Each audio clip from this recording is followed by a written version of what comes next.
Hi, and welcome. You're listening to the X22 Report. My name is Dave, and this is episode 1696B, and today's date is October 22nd, 2018, and the title of the episode is, It Begins, Remember, Think, Mirror. Now, before I get started, I wanted to talk about privacy and how the NSA, CIA, social media corporations are tracking and spying on us 24/7. First, let's take a look at what happened in the last couple of weeks. First, hackers stole 50 million Facebook user access tokens. Now, according to Facebook, hackers were able to access users' private information without requiring their original account password or validating two-factor authentication code. If we look at Google Plus is shutting down after a vulnerability exposed 500,000 users' data. Hackers had the ability to access data from more than 500,000 users, including their username, email addresses, occupation, date of birth, profile photos, and gender-related information. Social media, corporations, government, they are tracking us. They're tracking our behavior, building profiles. The information includes location, purchases, banking, and much more. So what does this mean? It means they are watching us, listening and tracking us, connecting to our microphone and camera. It is up to each and every one of us to protect ourselves. How do we do this? You use a virtual private network. I use Virtual Shield. It allows you to transport yourself somewhere else in the world, and the trackers will not know your true location. Virtual Shield VPN is one of the easiest VPNs to use in the world, one of the fastest VPNs in the world. Their no-log policy protects its users from any data breaches. That means they don't keep any logs. This month, Virtual Shield is offering 25% off VPN plans and all premium add-ons including Protection Plus, residential access, monthly maintenance, phone support, VIP performance plans for as low as $3 per month. And don't forget about IdentiSafe, which allows the customer the ability to block off computer microphone and camera access from any unwanted spies and hackers. For anyone that is paranoid about the big tech companies, government, the deep state watching and listening to every move we make and accessing our computers, well then IdentiSafe is for you. So check out the link below and start protecting you and your family because we all have the right to remain private. Let's get into the economic collapse, political and geopolitical news. Now, the deep state, they are really pushing their agenda with this caravan.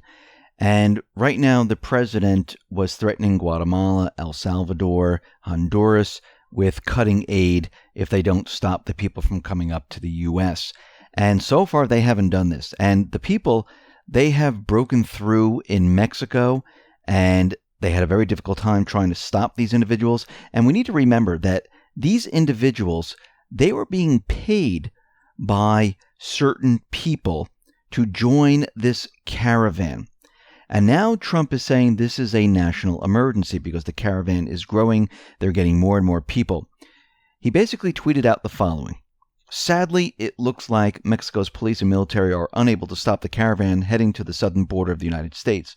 Criminals and unknown Middle Easterns are mixed in.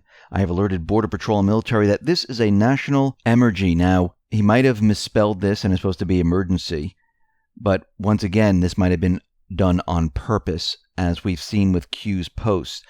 Let me continue. Must change laws. Then he went on to say, every time you see a caravan or people illegally coming or attempting to come into our country illegally, think of and blame the Democrats for not giving us the votes to change our pathetic immigration laws. Remember, the midterms, so unfair to those who come in legally. Guatemala, Honduras, and El Salvador were not able to do the job of stopping people from leaving their country and coming illegally to the U.S. We will now begin cutting off or substantially reducing the massive foreign aid routinely given to them. And you can see that the people are coming up here. Now, Kevin Shipp came up and he tweeted the following. DNC globalist Soros operation. Pay a large group immigrants to invade the U.S. border, and we know this is the MO of Soros. This is what he does. Actually, he was telling the EU to send money to Africa to have the immigrants move up into Europe because the Middle Eastern situation wasn't working out for him. Let me continue.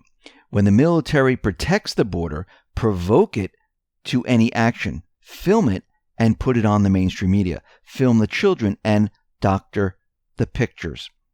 So basically what Kevin Shipp is saying is they're going to try to use this to show that most likely Trump and those military personnel that he sends down to the border, they are hurting people And they're going to set up mock situations and take everything out of context and maybe even set something up and put it out there on the news.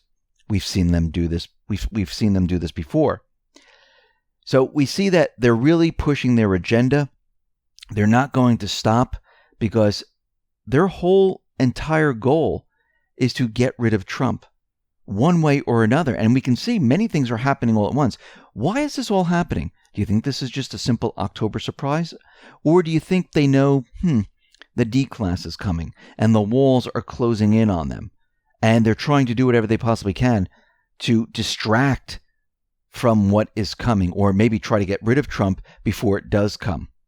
Let's move on to Rod Rosenstein. Now, we know that he's going to be testifying, but he also requested a meeting in a SCIF. Now, remember, this is a sensitive, compartmented information facility.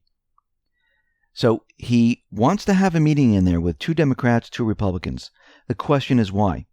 Is it to prevent leaks? Is it to prevent the leaks because he's afraid of something in the report, because he knows the FISA abuse report is coming out soon? I mean, think about this for a second. Why is he requesting this type of meeting? Because he doesn't want any of the information getting out. He wants it on the record and as a secret. National security. So we can see that he's trying to protect himself right now. And many people are saying, look, nothing's happening. Rod Rosenstein, he still has his job. Other people, yeah, they've been demoted. They still have their job. I see nothing happening whatsoever. Well, we do see things happening. And we need to remember something very important. When the Department of Justice, or FBI, when they're investigating, they don't, and this is a true investigation, they don't leak the information out to the papers, out to the mainstream media. The deep state does this when they're having fake investigations and they're trying to control the narrative. When you are actually investigating, you keep it under wraps. You don't let the person know that you're investigating them. Because think about it. How many people knew there was a leak hunt going on inside the Senate itself? When the indictment of James Wolfe, former director of security for the Senate Select Committee on Intelligence, suddenly dropped like a bomb in the news media, everyone went, whoa, what was this? Unbelievable. But before that, no one knew what was going on. So something was going on. For months, people wondered if there was any real effort underway to discover exactly who it was that was leaking the financial records of Trump associates out of the Treasury Department. And then the indictment of Treasury employee Natalie Edwards caught them all completely by surprise. You didn't know that was happening because there was an investigation going on. They don't want the people to know that there's an investigation going on. And if they leak it out, and you know, and the mainstream media knows, and everyone knows, they know. And they can't catch them in the act. How many people knew that for more than 6 months, federal prosecutors were using a grand jury to build a case against Andrew McCabe? Many people didn't. We had our suspicions, yes. After each one of these revelations, what normally happens?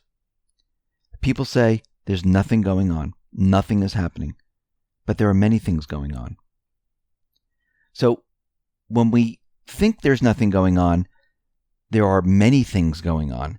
Because for a true investigation to happen, you need to keep it under wraps. You can't let anyone know what's going on. Yes, we've been brainwashed into thinking that leaking to the papers, the propaganda, that's the way an investigation goes. And the papers and the mainstream media and all this, they're just reporting on it. No. That's when they're trying to shape a narrative. It's not a true investigation. So why is the Department of Justice hiding these investigations from the news media and from Congress? Because members of Congress are under criminal investigation for illegally leaking classified information to the news media. You don't want to tip them off. I mean, Jeff Sessions said there would be an end to illegal leaking. He was dead serious about it, and he meant it. When Trump says, oh, Sessions is not doing anything, I wish I picked, what he's really saying, and think the opposite, he's doing a fantastic job. There have been no leaks. He's doing the investigations, and he's catching these people. So when you don't think something's going on, there's so much more going on than you can even realize. Now, when we get into this part, I want everyone to think of what the deep state is doing. And when I say this, I mean projecting. Then I want you to think mirror. So Carl Bernstein says Trump is going to declare midterms illegitimate. And he's out there saying that Trump has discussed ways to challenge the results of the midterm elections if the GOP loses control over Congress. Now, what he said is this: I talked to people in touch with the White House on Friday who believe that if the congressional midterms are very close and the Democrats were to win by 5 or 7 seats, that Trump is already talking about how to throw legal challenges into the court. Sow confusion, declare a victory, actually, and say that the elections are illegitimate. This is coming from Bernstein. That is really under discussion in the White House. Wait, isn't that what they did when Trump won the election? Remember Russian collusion? Russia was meddling in the elections. So really, when they're saying this, think mirror. This is what they are going to do. I want to go back to October 21st, 2018. Byron York tweeted this out. Carl Bernstein, Trump preparing to call midterm elections illegitimate if Democrats take power. That's the kind of stuff that was said before the 2016 vote, and indeed, some later called results illegitimate. So you can see that this happened once before. Remember, they were preparing for the 2016 elections for Trump to say, hey, look, these weren't done fairly because I lost. And then when he won, they turned it around and they said, oh, the Russians were meddling in the elections. So always think mirror. So let's move on and again think mirror with this. New York Times columnist Paul Krugman is predicting how Trump will react if the GOP loses big in the midterms. Paul Krugman is saying the president will commit illegal acts to remain in power if the Democrats take the House. He then warned in the very near future, many government officials will probably face hard decisions about whether to defy illegal orders from their political superiors. And remember, this is a good scenario, he said. So wait a minute. He's telling us that if they lose, this is what the deep state plans to do. So Paul Krugman tweeted out the following. If Democrats don't at least take the House, God help us. But even if they do, we'll be facing a nightmarish political scene. Republicans will claim that the election was stolen and deny the majority legitimacy. He also went on to say, they'll also probably abuse executive power in many other ways, and they'll use claims of voter fraud to justify their disregard of the law and Constitution. If you don't think this is going to happen, you haven't been paying attention. In the very near future, many government officials will probably face hard decisions about whether to defy illegal orders from their political superiors. And remember, this is the good scenario. So what he's telling you is what the deep state plans to do when they lose. And you can see they've been doing it since they lost the 2016 election. They haven't stopped. Let's move on to Khashogi, because this whole thing is starting to get a little ridiculous. The mainstream media is out there, and they're broadcasting the next part of their operation, their propaganda story. And what they're saying is right now is that there's a decoy in this whole entire operation where the Saudi government had an individual wear Khashoggi's clothes and walk around the area, let the cameras see him, so everyone thought it was Khashoggi, and they can say, look, there he is, there he is. He looks a little bit like him, but the problem is Khashoggi's bald, this guy has hair. But besides that, this is absolutely ridiculous.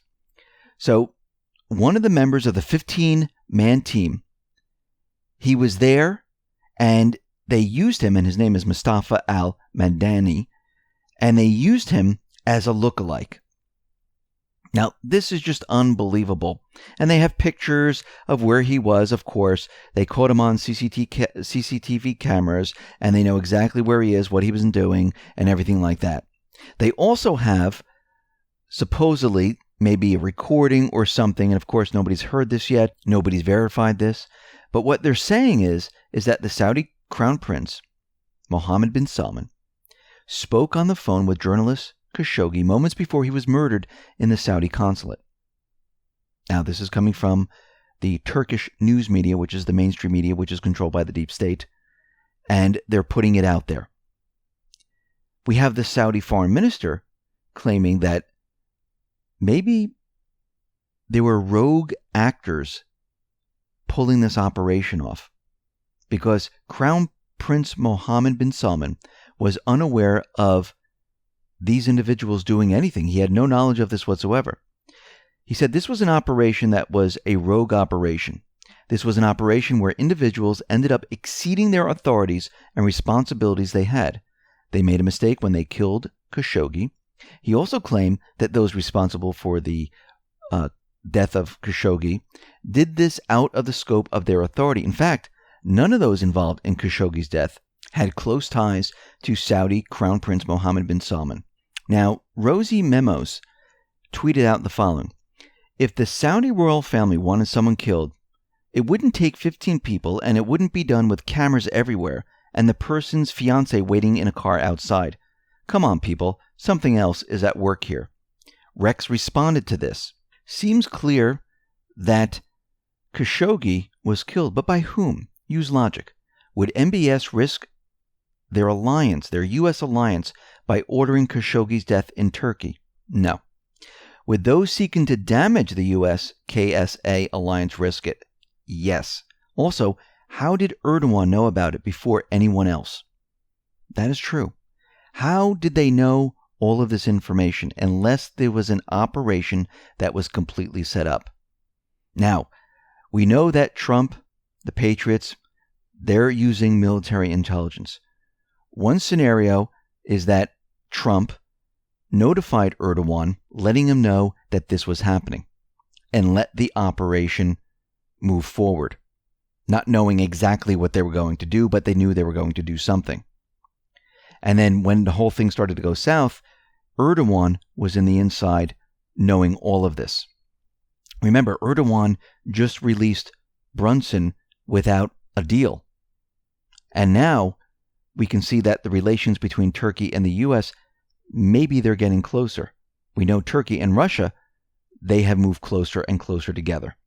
And right now, Turkey has told us they're going to be releasing, if they do, all the information about what went down with the murder of Khashoggi. Now, Erdogan and Saudi Arabia, they're working together on the investigation. And I think, and if we think logically, why would Erdogan work with Saudi Arabia to investigate this if Erdogan was going to point the finger at Saudi Arabia and say it was definitely them? He would have just come out and said this. There'd be no investigation with Saudi Arabia. He would say, we're going to do this ourselves. We don't need your help. And we'll collect all the information. And then just turn around and blame it on Saudi Arabia. And again, a lot of this is not making sense. Actually, when you look at this entire operation, it's resembling a botched operation straight from a Hollywood spy thriller. And the mainstream media leaks more and more of this information, and it's starting to sound ridiculous because they're just continually making up more and more unbelievable plots to say, yes, it was Saudi Arabia. And they're really pushing this very, very hard. And they want us to believe it so bad. And we can see that this makes no sense. It reminds me of 9/11, where they kept pushing, yes, we have the passports. They're in perfect condition. They were on the ground, and that's how we found them. I mean, it sounds like the same exact thing. Now, the question we still have to ask, why are they pushing this so hard? Now, we went over a lot of different points of why they're doing this, because of Wonderland, because of the petrodollar. And we also have to remember the deep state, they don't want peace in the Middle East. And by doing this, by pushing this agenda, this will shake up Trump's Middle East peace plans. Because we know the objective of Trump is to bring the troops home from all the Middle Eastern countries. Remember, Saudi Arabia, they funded, they trained a lot of the paid mercenary soldiers. And we also know that Israel, they don't want peace in the area. That's something they do not want right now. They want certain pieces of land, and they're still pushing agendas in Syria. So there's a lot of players within this, and a lot of this looks like a combined effort with Mossad. But, again, the whole thing seems like a gigantic Hollywood production. Let's go out to North Korea and South Korea, because out there we're seeing that North and South Korea and the UN command agreed on Monday to withdraw firearms guard posts in the demilitarized zones. So we can see already that the peace plan in North Korea and South Korea, this is moving forward. Now, Trump has made announcements that he's going to exit the INF treaty. And, the corporate media, the mainstream media is out there. And by the way, this is the decades-old intermediate range nuclear force treaty with Russia. And Trump is out there saying, oh, Russia violated it, we have to redo this. And what he's doing here is he's redoing this and going to bring in China. Remember, China has been stealing our technology. China's going to be brought into the nuclear arms deal, and it's going to be a trilateral nuclear arms pact with China and Russia. And the INF Treaty, this was signed by Ronald Reagan with the Soviet Union back in 1987. The Soviet Union doesn't exist anymore. The deal mandated the complete destruction of all short and mid-range ballistic and cruise missiles, both conventional and nuclear capable, and imposed a total ban on the possession and use of these weapons. Now, there are new weapons out there. There are more sophisticated weapons out there. China needs to be brought into the mix, and there needs to be a trilateral deal between the U.S., Russia, and China. This is an old deal, and it needs to be reworked. So the deep state, they are pushing their agenda with the caravan that is coming up from the south, from the Central American countries. We have Khashogi, where the mainstream media is pushing that agenda very, very hard. They're trying to disrupt the world right now. They're trying to push their agenda to shake up everything. And they want Trump to be responsible for all that is happening. And we can see with what is happening down at the southern border, once these individuals reach, there's going to be altercations. The mainstream media has been planning this for quite a while. They're using their ammunition down on the southern border. We know with Khashoggi, they're using their ammunition with Saudi Arabia right now. They don't want, Trump taking control over Saudi Arabia, over Wonderland, controlling what is going on here. What they want to do is they want to disrupt the economic system. They want to disrupt the Middle Eastern peace deals. They want chaos in the region. And who would this be blamed on? It would be blamed on Trump. They want all this to happen, and they're trying to do it in all different ways. But what they're doing right now is they're using a lot of their ammunition. All of this is going to fail. You don't think the military intelligence knows exactly what happened to Khashoggi? You don't think they already heard chatter of what was going down, how they were going to do it, and where they were going to do it? Does it really make sense that Saudi Arabia flew in a 15-man hit team, a doctor and a lookalike? They flew right into the airport on that private jet, so all the cameras can see everything, walked in with all the cameras, phoned Khashoggi right before he was murdered, so the lines, are tapped. Then you have reports that they watched it via Skype. I mean, is this getting more and more ridiculous? All these technologies can be accessed easily. Why would intelligence operatives use this? They wouldn't. This is a poor Hollywood production. I mean, it is really, really bad. I mean, they're using this so the public can say, yeah, they watched it on Skype, because everyone knows what Skype is. Yeah, he spoke to him before it happened. This makes sense. Yeah, they brought a lookalike. They knew there were cameras there. They knew the fiancé was waiting outside in the car. I mean, if there was really going to be, I mean, these are the things that you see in the movies. If there was really going to be a hit, first of all, this is not how you do it. This is how you do it in Hollywood. This is not how you do it for true intelligence operatives.